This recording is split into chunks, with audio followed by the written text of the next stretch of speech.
ایک مرتبہ نبی کریم صلی اللہ علیہ وسلم نے کعبے کے اندر گئے حضرت سیدنا بلال رضی اللہ تعالیٰ عنہ کے ساتھ. تو جیسے ہی حضرت سیدنا عبداللہ ابن عمر رضی اللہ تعالیٰ عنہ کو پتا چلا کہ حضور علیہ السلام کعبے کے اندر گئے ہیں، تو وہ جیسے ہی سنا تو دوڑتے ہوئے آئے تاکہ میں بھی حضور علیہ السلام کو دیکھوں کہ کعبے کے اندر نبی کریم صلی اللہ علیہ وسلم اگر نماز پڑھتے ہیں تو کون سی جگہ پر پڑھتے ہیں. میں وہ جگہ کیا ہے نوٹ کر لو تاکہ حضور کے بعد میں اسی جگہ پر نماز پڑھوں. اب وہ دوڑتے دوڑتے جب کعبے کے اندر پہنچ گئے نا، حضور نے نماز ختم کر دی، سامنے سے آ رہے تھے، حضور کی نماز ختم ہو گئی. گویا کہ حضرت سیدنا عبداللہ ابن عمر نے دیکھا نہیں. تو جیسے حضور علیہ السلام باہر نکلے نا، حضرت سیدنا بلال رضی اللہ تعالیٰ عنہ کو ہاتھ پکڑا، اے بلال ادھر آؤ. وہ باہر جا رہے تھے تو بلال رضی اللہ تعالیٰ عنہ کو نا باہر کعبے سے نکل رہے تھے تو اندر واپسی لے کر آئے، بلال تم سے کام ہے.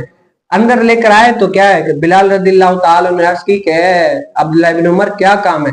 تو عبداللہ ابن عمر نے عرض کی کہ اے بلال تم تو حضور کے ساتھ تھے نا، ابھی مجھے بس وہ جگہ بتا دو کعبے کے اندر، وہ پلر، وہ جگہ، وہ کون سی جگہ ہے جہاں پر ابھی نبی کریم صلی اللہ علیہ وسلم نے نماز پڑھی ہے. حالانکہ نماز کعبے کے اندر آپ نے سنا ہے ہر جگہ بھائی نماز کعبے کے اندر پڑھنا، کہتے ہیں ایک نماز 50 کا ثواب ہے، جہاں پر پڑھو 50 کا ثواب ملے گا. لیکن صحابی اس جگہ کو کیوں نوٹ کر رہے ہیں؟ وجہ کیا ہے؟ پتا چلا نسبت رسول کا فائدہ حاصل کرنے کے لیے.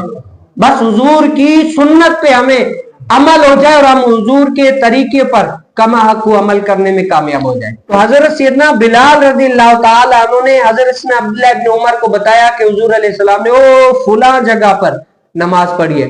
تو حضرت سیدنا محدثین فرماتے ہیں کہ حضرت سیدنا عبداللہ ابن عمر نے وہ جگہ نوٹ کر لی، جب بھی آیا کرتے تھے اسی جگہ پر، چاہے وہ فرض ہو، نفل ہو، سنت ہو، واجب ہو، وہیں پر پڑھا کرتے تھے.